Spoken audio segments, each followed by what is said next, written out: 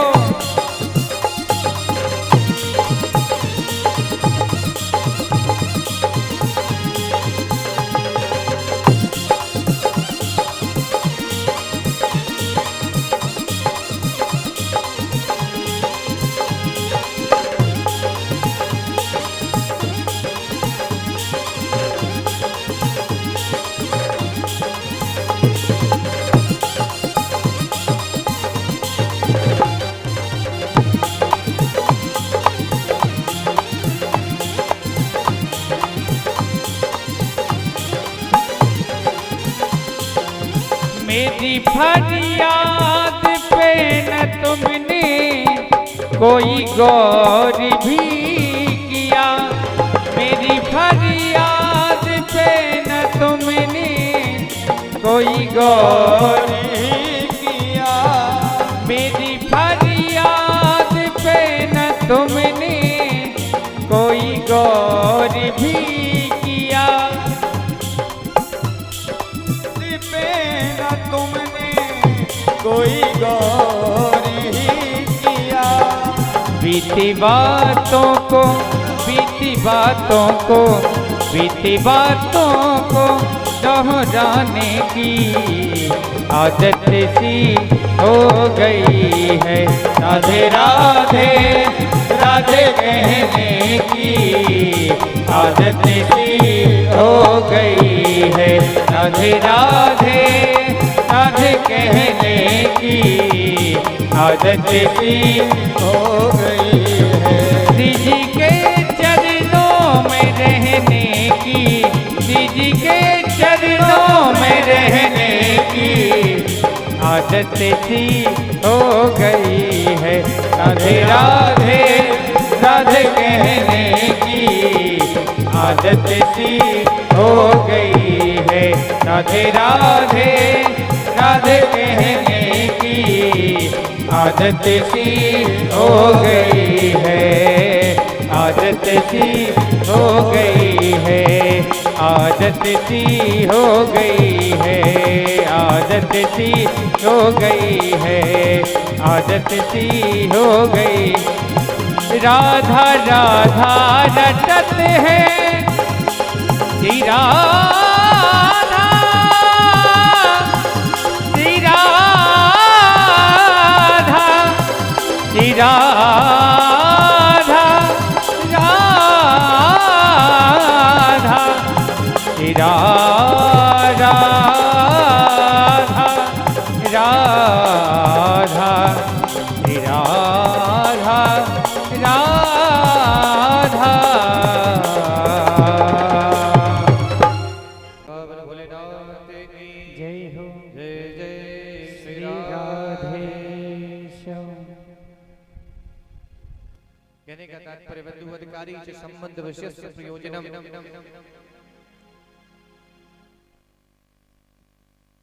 क्या क्या चला गया हमारे यहाँ से? सत्य चला गया, तप चला गया, पवित्रता चली गई, दया चली गई, दान चला गया। कुछ बचा है आपके पास? दान ऐसा कि एक हाथ से हो दूसरे को पता ना लगे, परंतु यहाँ एक हाथ से होगा पूरी जिला को पता लगेगा कि हमने दान किया है।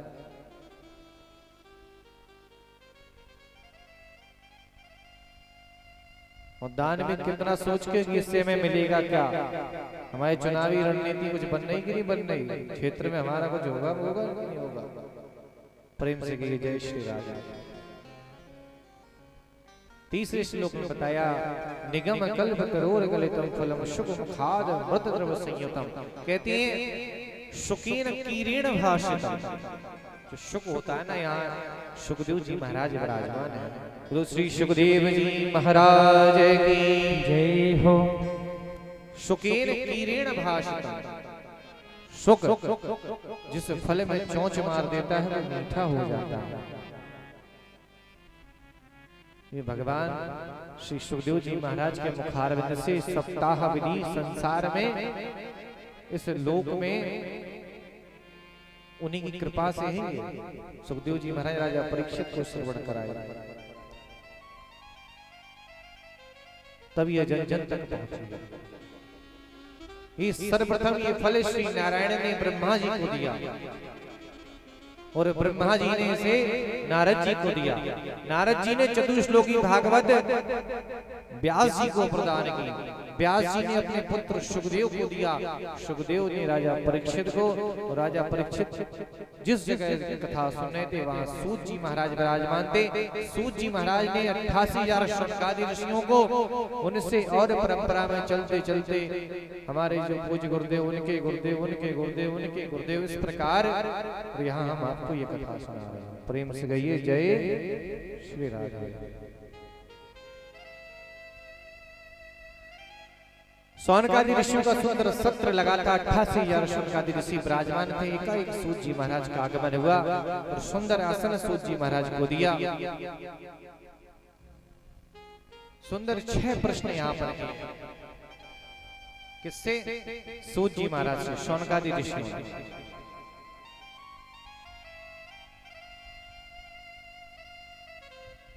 6 प्रश्न क्या है? बोलिए। सर्वप्रथम मानवस्य रूपेण जन कल्याणो भवति वा, देह रूपेण विस्तारो रसस्य कथा। मानव का कल्याण कैसे होगा? सर्वप्रथम प्रश्न किया। उन्हें पता था कि कलयुग में लोग कैसे होंगे, लोभी होंगे, पापी होंगे, कामी होंगे।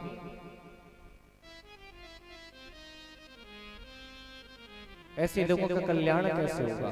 उस युग में तो लोग हजारों वर्षों तपस्या करते थे। आज बताओ, आप एक माला फेरते हो, ईमानदारी से बताना लोगों सत्य। यहाँ इतने लोग बैठे हैं, कोई हाथ ऊपर करके कहते कि हमने आज एक माला सुबह फेरी है।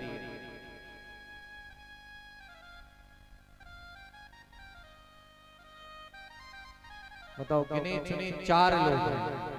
अब आप गिन लीजिए कितने लोग बैठे हैं यहाँ पर। एक माला नहीं फेरी जाती। सोचो, आप फोन में आप कितने घंटे दे दोगे? सोचिए, आप विचार करिए खुद। बस स्क्रॉल स्क्रॉल स्क्रॉल स्क्रॉल, ये वाली उंगली ना चलती रहती है बराबर। नहीं, ये नहीं, ये चलती है, ये चलती है, चलती है। इनमें से एक जरूर चलती है। इस अंगुली को बहुत घातक बताया गया है। कर्णे पुष्पम कटि सूत्रम तर्जनीम दंत धावनम एक हस्तम नमस्कारम सह प्राणी नरकम ब्रजेत। बोले कान में पुष्प नहीं लगाना चाहिए। कर्णे पुष्पम कटि सूत्रम, जो हमारा जनेऊ होता है ना, वो कमर से नीचे ना जाए। और तर्जनीम दंत धावनम, एक हाथ से ये उंगली होती है ना, इससे मंजन करने वाला व्यक्ति, और एक हाथ से प्रणाम करने वाला व्यक्ति हमेशा नरकगामी होता है। अब विचार करिए कौन कौन इस उंगली से मंजन करता है। और एक हाथ से प्रणाम नहीं करना चाहिए। बहुत से जो पुरुष वर्ग होता है उन्हें बड़ी शर्म लगती है दोनों हाथों से छूने। बोले अरे कैसी बैयर की तरह छुड़ो इन पैर में। बैयर मतलब महिला। ब्रज में बैयर क्या है?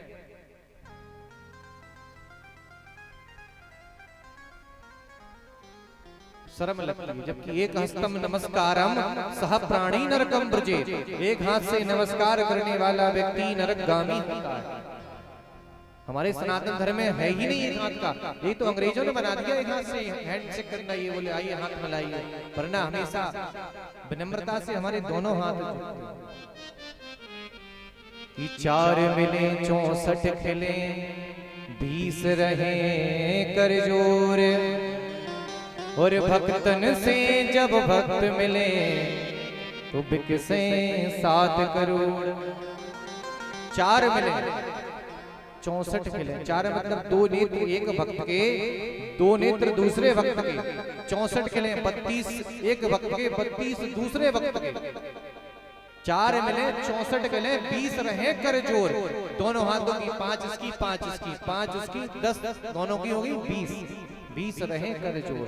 और भक्तन से जो भक्त मिले तो बिकसे 7 करोड़ 7 करोड़ 3.5 करोड़ रोम छिद्र होते एक शरीर में, सबको होते हैं। ऐसा कोई नहीं है संसार में। जिस प्रकार हस्त रेखा में जीवन रेखा और हृदय रेखा और मस्तिष्क रेखा ये तीनों होती ही हैं। संसार में कितना भी बड़ा भाग्यवान हो, कितना भी बड़ा अभागा हो, 3 रेखाएं जरूर मिलेंगी उसके हाथ। उसी प्रकार 3.5 करोड़ रोम छिद्र होते हैं एक शरीर।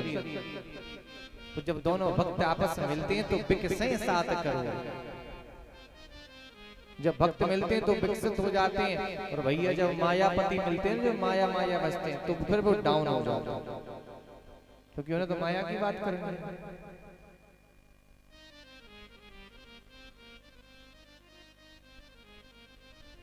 कहने का तात्पर्य बंधुओं, मानव का कल्याण कैसे, उन्होंने सही प्रश्न किया था कि संसार में जानते थे वो। भागवत जी अभी की लिखी हुई नहीं है, नहीं पूरा युग हो गया। बस ये जनगराई कब हुई, जब भगवान अपने धाम को पधार गए। उससे पहले ये मिली नहीं, न ये जनगराई हुई, न किसी को ये फल मिला, ये अमृत रूपी जो फल है जो कथामृत, ये केवल उनके जब साकेत पधार गए ठाकुर जी, तब जाकर ये जन कल्याणकारी श्रीमद् भागवत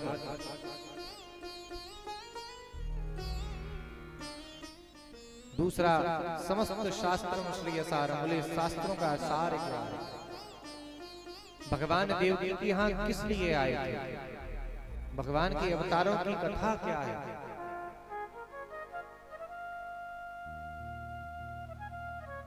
और धर्मः कम शरणं गतः, धर्म किसकी शरण में गया। जब भगवान यहाँ से चले गए तो धर्म किसकी शरण में गया।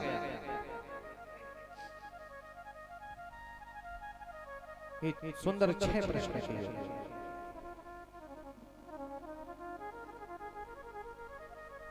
तो मानव का कल्याण तो श्री सूत जी महाराज ने बताया कि सर्वप्रथम कृष्ण भक्ति, कृष्णम वंदे जगद्गुरु।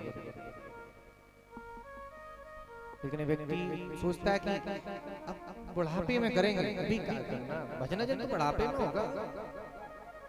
अरे भैया ठाकुर जी को देना है तो तरोताजा शरीर दीजिए आप। क्या बुढ़ापे पे बिल्कुल जब लाठी टेक लोगे, चलने की स्थिति नहीं रहेगी, मुझसे राम नहीं निकलेगा, तब भजन करोगे। अब एक विचार कीजिए, आप कितने वर्ष जिए, आप एक व्यक्ति कितने वर्ष जीता है स्वस्थ प्राणी, हमने 100 मान लिया। एक बहुत बता रहे आपको 100 मान लिया, 100 में से आप सोचो 50 तो सोने में निकल गए, कितने बचे 50। अब 50 में आप घटा दो, 10 वर्ष तक बालक को भगवान क्या है उसे ज्ञान ही नहीं होता है। अब कितने बचे 40, 10 वर्ष तक ज्ञान नहीं होता उसे भगवान क्या है। 10 क्लास से पता चलता है कि ये मंदिर है, ये भगवान को प्रणाम करना चाहिए। 10 वर्ष तक तो माता पिता के कहने पे झुक जाता है कि राम राम कर लीजिए। राम का उसे पता नहीं है राम से मैं क्या है, ये हम क्यों ले रहे हैं। अब भैया जब अब फिर 10 के बाद उसका अध्ययन अध्यापन में समय जाता है, वो स्कूल जाता है, पढ़ने जाता है, वो भजन नहीं करता, उसे मैया माला नहीं देती, कहती नहीं तो मेरे बालक बाबा है जाओ माला दे देंगे। अब उस 10 वर्ष तक वो पढ़ता है। अब कितने बच्चे 30, 20 वर्ष में उसका विवाह हो जाता है। एक स्वस्थ पहले विवाह इतनी जल्दी हो जाएगा, जब भी कभी कभी हो जाएगा। 20 वर्ष में विवाह हो गया, उसके गृहस्थी में 10 वर्ष चले गए। नौकरी, अब तो नौकरी बहुत व्यवस्थित हो गई, भैया नौकरी चाहिए, नौकरी चाहिए।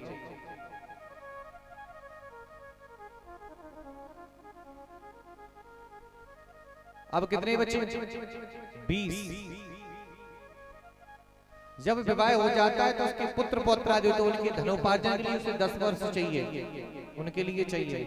अब कितने बच्चे 10। अब भैया 90 साल के बाद बताओ कौन भजन करता है। यहाँ कोई बैठा है 90 साल के ऊपर भजन करने वाला जो 4-5 घंटे देता हो भजन के लिए, बिरले। हम कह रहे ये जो बैठे हमारे नाना जी ये तो कर लेंगे, परंतु जो हमारी पीढ़ी जा रही है ना ये नहीं कर पाएगी। 60 में खा क्या रहे हैं भैया मोमोस लाल चटनी के संग, पानी के बतासे।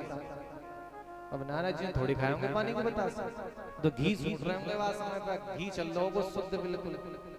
अब कैसे घी आ रहा हो, बोले क्रीम वाले, बोले क्रीम पहले ही दे दे, बस पानी दे दे तुम्हें, ले जाओ चुरा कर ले जाओ। ना तो घी शुद्ध है। दूध बोले कैसा ले रहे, बोले यहाँ से गया वो पैक हुआ, उसमें केमिकल डाला गया, तब जाकर दूध लोगों में पहुंच रहा है। भाई भोलेनाथ पे एक अमूल का पैकेट चढ़ा के कह रहे हैं, हे प्रभु अब हमें नौकरी लगवा दो, अब हम ब्याह करवा दो, अब हमें जल्दी सब कुछ, हमें तुम ये दूध के पैकेट में दे दो। भोलेनाथ जी सोच रहे हैं देखो केमिकल डाल के हमारे शरीर खराब कर रहे हो, शुद्ध तो देना हो दूध, केमिकल गिर रहा हो यार पिंडी पे। तब जो समय है निकल गया। अब बताओ 10 वर्ष 90 के बाद क्या 100 मान ली थी उम्र मैंने, अब बताओ भजन आपने कब किया, विचार करिए आप। 100 वर्ष में आपने कब भजन किया, हमने पूरे 100 गिना दिए आपको।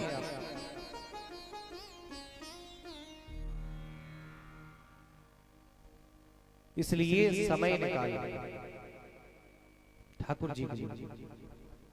आज से क्या करना है, भगवान के लिए समय निकालना है। आपके पास 24 घंटे होते हैं। एक स्वस्थ प्राणी को 8 घंटे सोना चाहिए। 8 घंटे काम के लिए बनाए भगवान ने, 3 पैर दिए हैं, और 8 घंटे भजन के लिए बनाए। अब व्यक्ति क्या कर रहा है, 16 घंटा तो सो रहा है, रात्रि में तो जागता है, सुबह सोता है। रात्रि सोने के लिए तो वो जाग रहा है। और अब तो ऐसा समय आ गया कि बस शायद 8 घंटे फोन में जा रहे जो भजन किए थे। भगवान ने भजन के समय 8 घंटे दिए थे। अभी एक उसमें एक ऐप आता है, उसमें शायद पैरामीटर कंट्रोल कुछ ऐसे करके आता है, उसमें पता चलता है कि हमने कितना फोन यूज किया, कितने घंटे चलाया। हर फोन में आता है। अब उसमें आप सर्च करना और देखना कि हमने कितने घंटे फोन यूज किया।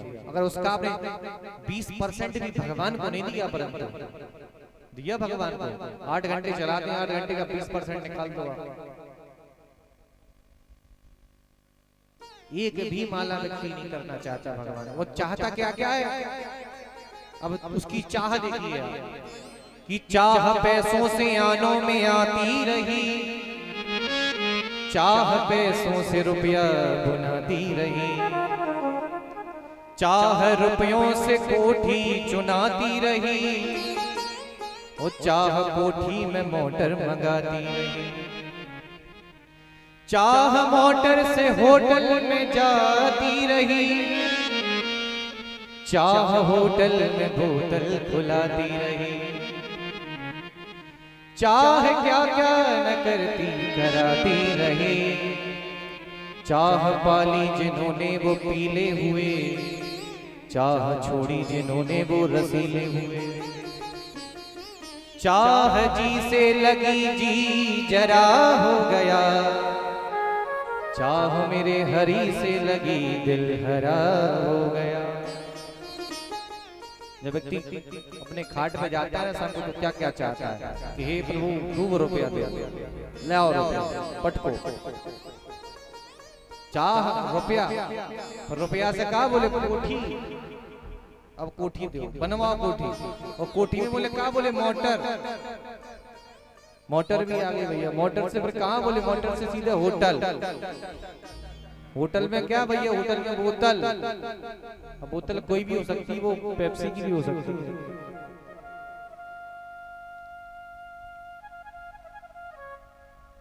चाह क्या क्या न करती कराती रही, चाह पाली जिन्होंने वो पीले हुए, चाह छोड़ी जिन्होंने वो रसीले हुए, चाह जी से लगी तो जी जरा हो गया, और चाह मेरे हरी से लगी तो दिल हरा हो गया। सब कुछ चाह का खेल है, और चाह किसी की खत्म होती ही नहीं।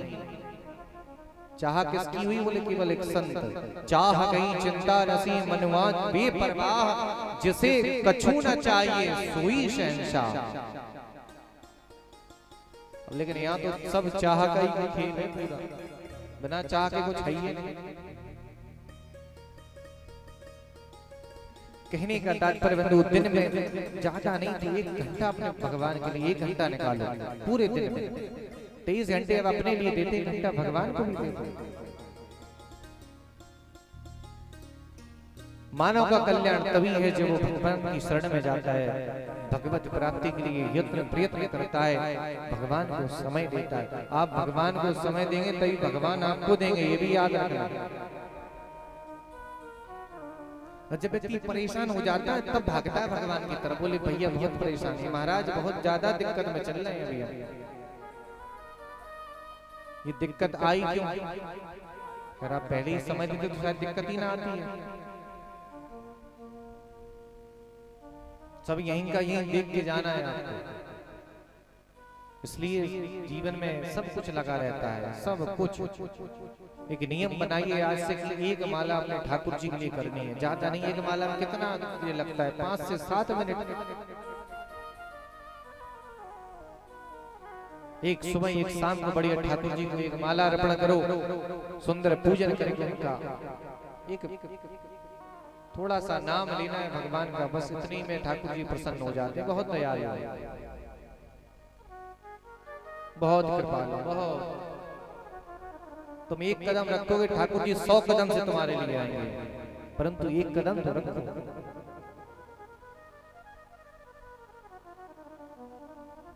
दूसरा प्रश्न किया कि देवकी के यहाँ भगवान किस लिए आए थे? तो सूत जी महाराज बोले कि देवकी के यहाँ भगवान कंस का उद्धार करने आए थे। बोलिए कंस कौन था? कंस बोले पूर्व जन्म में भगवान का पार्षद हुआ करता था। पार्षद कौन? जय और विजय। जब शनकादि ऋषि यहाँ वैकुंठ में दर्शन करने पधारे तो इन्होंने दरवाजे पर रोक दिया था कि तुम नहीं जा सकते, तो शनकादियों ने श्राप दे दिया। तो वही जो श्राप दिया था वो 3 जन्मों तक ने दैत्य की योनि में रहना पड़ा। पहले में हिरण्याक्ष और हिरण्यकश्यप थे, कुंभकर्ण और रावण थे, और तीसरे में कंस और शिशुपाल। प्रेम से कहिए जय श्री राम। समझ में आ रही है कथा? आवाज आ रही है आपको? बहुत बहुत। कंस का उद्धार करने हेतु पधारे भगवान के 24 अवतारों हुए, जिसमें मुख्य राम और कृष्ण है। और 24वां अवतार बताया कि कल्कि अवतार होगा भगवान का।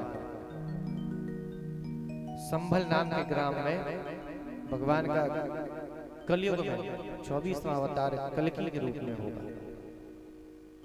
उत्तर प्रदेश में आएंगे भगवान परिवार। अब भैया कई लोग कह रहे हैं कि भगवान उत्तर प्रदेश में ही क्यों जावे, हमारे यहाँ मध्य प्रदेश में भी आ जाए। महाराज हमारे बहुत परेशान रहे हैं आवाज से। मध्य प्रदेश के ना महाराज जी, सबरे ठाकुर जी बोले उत्तर प्रदेश में ही आएंगे। एक आज सरवई में ही पहुंचे,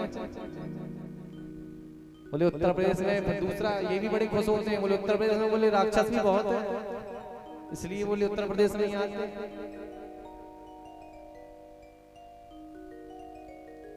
तो यही भगवान का 24वां अवतार इसी उत्तर प्रदेश में ही होगा, संभल नाम के ग्राम में। भागवत जी में वर्णित है। समस्त शास्त्रों का सार बताया कि केवल एक ग्रंथ है जो समस्त शास्त्रों का सार है, बोले वो श्रीमद् भागवत, जो भक्ति ज्ञान और वैराग्य तीनों के तत्व को जो बता दे। तत्व मतलब सार। भक्ति का सार क्या है, ज्ञान का सार क्या है, वैराग्य का सार क्या है, इन सब को जो बता दे वही मनुष्य के लिए कल्याणकारी श्रीमद् भागवत जी है।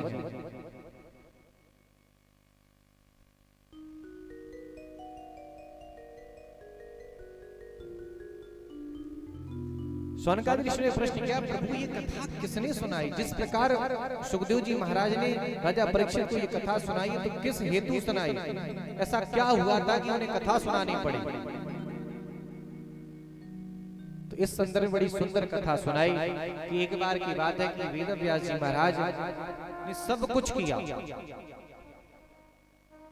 4 वेदों का निर्माण किया, 6 शास्त्रों का किया, 17 पुराणों का किया, माता का धर्म बताया, पिता का धर्म बताया, पुत्री का धर्म बताया, भाई का धर्म बताया, बहन का बताया, परंतु उस परब्रह्म परमात्मा के लिए कुछ नहीं छोड़ा, उसके लिए कुछ लिखा ही नहीं। वेदों में सब कुछ है,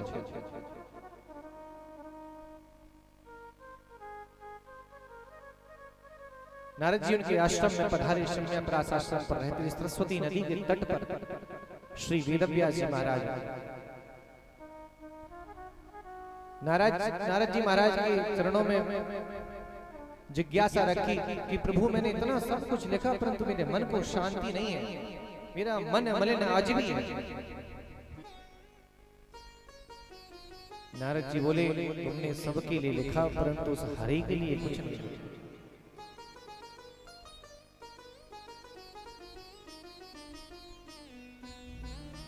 ये क्या है? ये बोली ये अमर कथा है। सर्वप्रथम ये किसने यहाँ किसने सुनाई और किसने सुनी? तो इस संदर्भ में बड़ी सुंदर कथा सुनाई कि एक बार की बात है, भगवान भोलेनाथ पार्वती जी को ये कथा सुना रहे थे। पार्वती जी ने प्रश्न किया कि प्रभु ऐसा हमारा कभी वियोग ना हो, कुछ ऐसी कथा सुनाइए आप। तो बोले तुम्हें अमर कथा सुनाते हैं। अमर कथा क्या है? बोले ये भागवत है। बोले जाओ देख लो कोई सुन तो नहीं रहा है आसपास। पार्वती जी बाहर निकली, देखा तो कहीं कोई नहीं था। पार्वती जी ने कहा नहीं प्रभु स्वामी कोई नहीं है। और जैसे कथा सुनाना प्रारंभ किया, वहां एक शुक का अंडा रखा हुआ था, इस तोते का अंडा, उसमें से चोंच बाहर निकली हुई थी।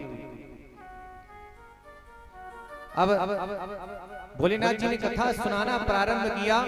10वें स्कंद तक तो पार्वती जी हुंकार भरती नहीं और एकादश में सो गई। एकादश स्कंद सुना दिया, द्वादश सुना दिया। पार्वती जी की जब निद्रा भंग हुई, पार्वती जी बोली प्रभु मैं तो उद्धव और कृष्ण का मिलन सुना ही नहीं। उद्धव वृंदावन गए, क्या हुआ मैंने सुना ही नहीं। भगवान बोले जब तुमने नहीं सुना तो ये हुंकार कौन भर रहा था? बाहर निकल के देखा तो श्री सुखदेव जी महाराज सुख से बाहर निकले और उड़ गए। यहाँ वेदव्यास जी की पत्नी जमाई ले रही थी तो भगवान उनके गर्भ में प्रविष्ट कर गए श्री सुखदेव जी महाराज। अब उस गर्भ में 12 वर्षों तक रहे। पिता बोले कि पुत्र बाहर निकल आओ, मां को कष्ट हो रहा होगा। सुखदेव जी महाराज बोले आप पहले भगवान से वचन दिलाओ कि मैं यहाँ से बाहर निकलूंगा, मुझे माया नहीं जकड़ेगी। वेदव्यास जी ने कैसे प्रयत्न करके भगवान से वचन दिलाया कि तुम इस गर्भ से बाहर आओ, तुम्हें माया नहीं जकड़ेगी।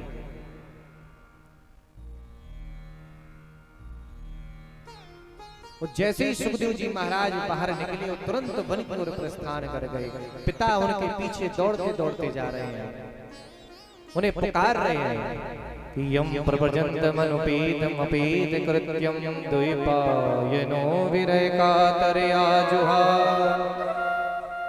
पुत्रेति तन्मयतया तरभो विनेदुस् तम सर्वभूत हृदयं मुनिमानतोऽस्मि। हे पुत्र कहकर ब्रह्म कातर हो गए। अपने पुत्र को बुला रहे हैं, परंतु वहां वृक्षों से आवाज आती है कि आपका पुत्र तो मुनिमान तो उसमें, वो तो मुनि है।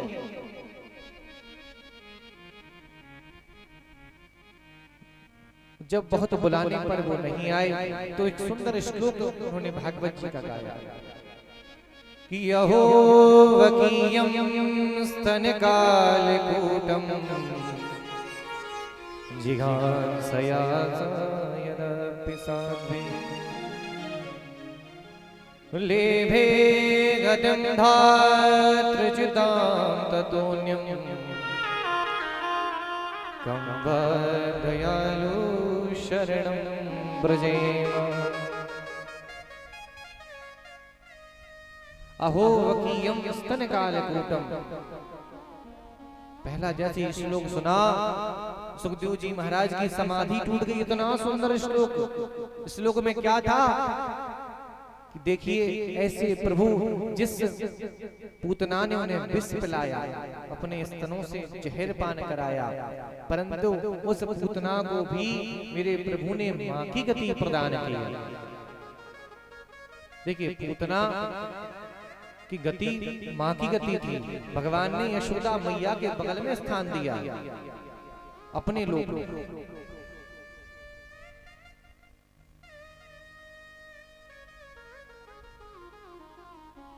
श्री सुखदेव जी महाराज बोले इतना सुंदर श्लोक है, पिताश्री हमें और भी सुनाइए।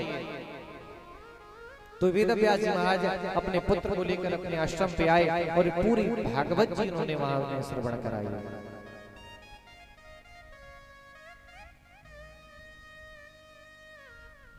सर्वप्रथम कथा कहां से प्रारंभ हुई? भोलेनाथ ने पार्वती जी को सुना रहे थे, तो इन्हीं सुखदेव जी महाराज ने श्रवण किया। प्रेम से कहिए जय श्री राम।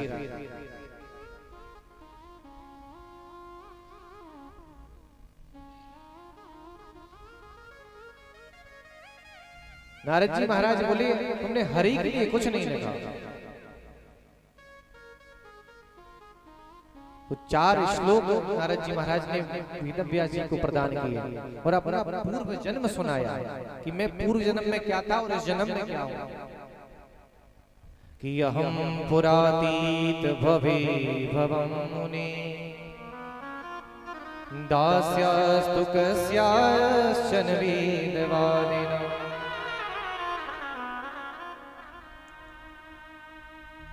मैं पूर्व में दासी पुत्र हुआ करता था।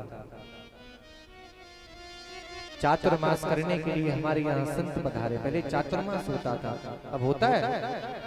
कोई आता है आपके यहाँ संत रुकने के लिए? कहीं नहीं आते अब तो, क्योंकि आप लोग रुकाते ही नहीं है। बाबा दिखो बोले अरे भैया ये बाबा आगो, बोले भगाओ यार, रोज ही आवे।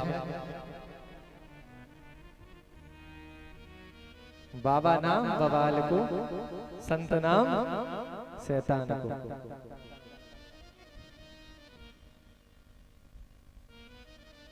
ये लोग दृष्टि में ऐसा लोग कहते हैं, हम नहीं कह रहे। चातुर्मास करने के लिए संत पधारे तो वो सुंदर भजन करते थे।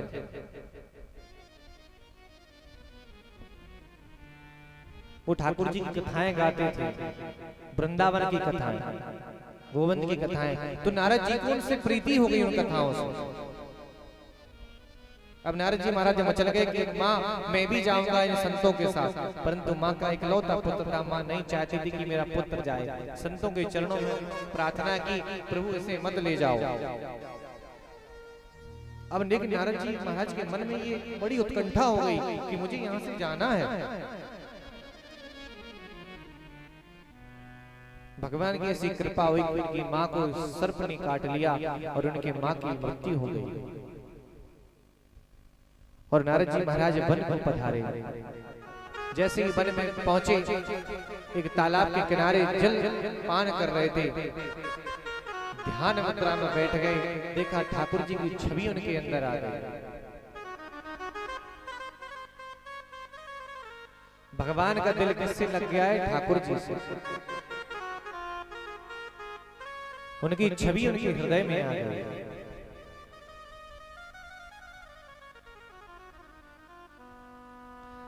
देखो भगवान ये नहीं है कि आप भगवान सामने बिल्कुल प्रकट हो चतुर्भुज रूप लेकर तभी आप उनके दर्शन हो। एक बात सत्य है, आप जितने लोग यहाँ बैठे हैं सबके अंतर हृदय में एक बार मेरे गोविंद की छवि जरूर आई होगी। ये बिल्कुल प्रमाणित है। इतने लोग बैठे हैं सबके अंदर एक बार जरूर आई होगी, भले एक क्षण के लिए आई होगी। जैसी आंख बंद की होगी भगवान की छवि अंतर हृदय में जरूर एक बार आई होगी। और जैसे ही उस छवि बाहर निकली नारद जी महाराज की, तो नारद जी महाराज एकदम चिंता तो हो गए कि एकदम ये कहां चली गई ये छवि। तुरंत ध्यान मुद्रा में बैठे भजन किया, परंतु आकाशवाणी हुई कि अभी आपको दर्शन नहीं होंगे, आपको एक जन्म और लेना पड़ेगा। तब जाकर नारद जी महाराज ने दोबारा जन्म लिया और भगवान का भजन किया। और फिर क्या हुआ? वो ब्रह्मा जी के मानस पत्रों में। और जब ऊपर पहुंचे भगवान विष्णु लोक में, विष्णु जी के पास भगवान बहुत प्रसन्न थे। वीणा रखी हुई थी, लक्ष्मी जी वीणा बजाती थी। नारद जी महाराज बोले प्रभु एक निवेदन है आपसे। बोले क्या? बोले ये वीणा ये मुझे चाहिए, भजन के लिए मैं इसे चाहता हूं। लक्ष्मी जी को बहुत प्रिय थी वीणा, परंतु भगवान ने वीणा लेकर नारद जी महाराज को प्रदान कर दिया। वो वीणा प्रदान कर दी लक्ष्मी जी, भगवान से रुष्ट हो गई कि आपने मुझे वीणा दे दी अपने भक्त को। भगवान बोले खैर मनाओ, उसने तुम्हें नहीं मांगा, ना तो तुम्हें भी देना पड़ता, क्योंकि भगवान क्या है, भक्त वत्सल है। और आज उस वीणा को लेकर भगवान नारद जी महाराज पृथ्वी लोक पर भ्रमण करते हुए श्री धाम वृंदावन की तरफ जा रहे हैं। हम सब भी यहाँ से श्री धाम वृंदावन की ओर चलते हैं। उन गलियों में जहाँ मेरे गोविंद मेरे प्रभु उन गलियों में लीला करते थे। वो मेरा दिल तो जिसका दिल दीवाना हुआ है वृंदावन जाकर, ऐसी गलियों में हम सभी भ्रमण करेंगे यहाँ से चलते हुए। वो मेरा दिल तो दीवाना हो गया, मेरा दिल तो दीवाना हो गया मुरली वाले तेरा। मेरा दिल तो दीवाना हो गया मुरली वाले तेरा। मेरा दिल तो दीवाना हो गया मुरली वाले तेरा रे तेरा रे। मेरा दिल तो दीवाना हो गया मुरली वाले तेरा। मेरा दिल तो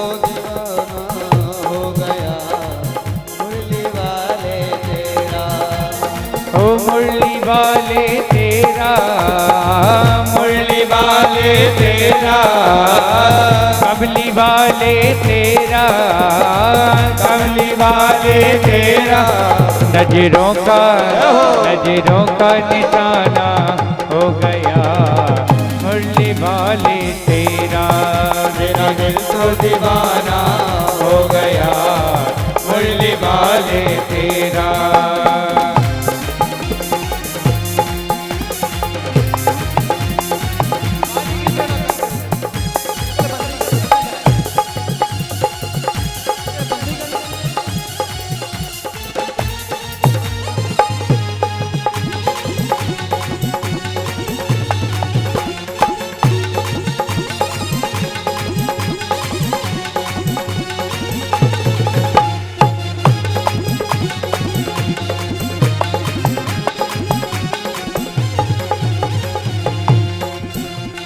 जब से नजर मिल गई है, जब से नजर मिल गई है, उजड़े चमन की कली खिल गई है, उजड़े चमन की कली खिल गई। तो जब से नजर मिल गई है, जब से नजर मिल गई है, उजड़े चमन की कली खिल गई है, उजड़े चमन की कली खिल गई है। जब से नजर मिल गई है, जब से नजर मिल गई है, उजड़े चमन की कली खिल गई है, उजड़े चमन की कली खिल गई। क्या नजरें मिलाना हो गया मुरली वाले तेरा। मेरा दिल तो दीवाना हो गया मुरली वाले तेरा। मेरा दिल तो दीवाना हो गया मुरली वाले तेरा। मेरा दिल तो दीवाना हो गया मुरली वाले तेरा।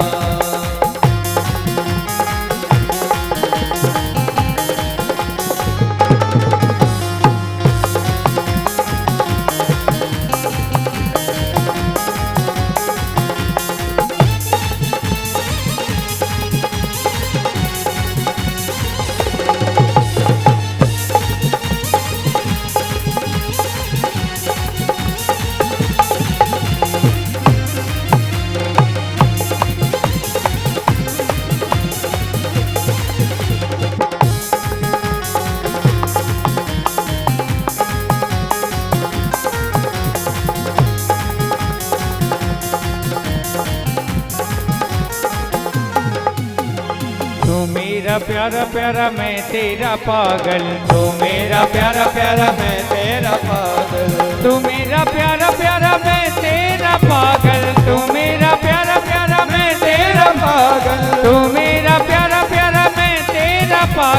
तू मेरा प्यारा प्यारा मैं तेरा पागल ओ तू मेरा प्यारा प्यारा मैं तेरा पागल तू मेरा प्यारा प्यारा मैं तेरा पागल ओ नजरों का नजरों का नजरों का निशाना हो गया मुरली वाले तेरा दिल तो दीवाना हो गया मुरली वाले तेरा ओ मेरा दिल तो दीवाना हो गया मुरली वाले तेरा दिल तो दीवाना हो गया मुरली वाले तेरा ओ मुरली वाले तेरा मुरली वाले तेरा कमली वाले तेरा कमली वाले तेरा नजरों का निशाना हो गया मुरली वाले तेरा नजरों का निशाना हो गया मुरली वाले तेरा ओ मैं तो वाक़ई की वाक़ई बन गई और बाका बन गया मेरा मैं तो वाक़ई की वाक़ई बन गई और बाका बन गया मेरा और रसिया की छलिया की सजना की सैया की रसिया की छलिया की सजना की सैया और रसिया की छलिया की सजना की सैया की रसिया की छलिया की सजना की सैया की मैं तो वाक़ई की मैं तो वाक़ई की मैं तो वाक़ई की वाक़ई बन गई और बाका बन गया मेरा मैं तो वाक़ई की वाक़ई बन गई और बाका बन गया मेरा और बाका बन गया मेरा और बाका बन गया मेरा और बाका बन गया मेरा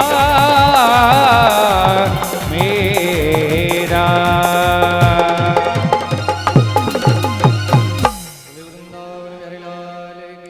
जय हो सरकार की जय हो भोलेनाथ की जय हो